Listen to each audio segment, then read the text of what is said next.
From their ability to survive in various environments to their uncanny adaptability, in this video, we'll be discussing what to do when you encounter a cockroach infestation in one of your house comers.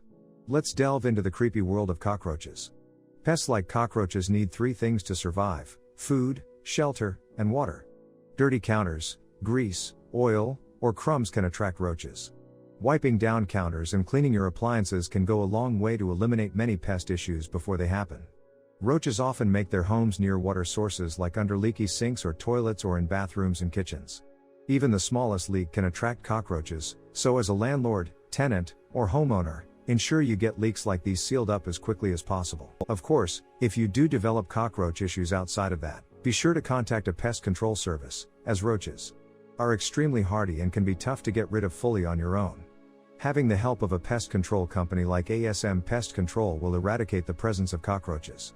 Our trained, licensed technicians will give you the peace of mind of knowing that your problem is in the hands of professionals.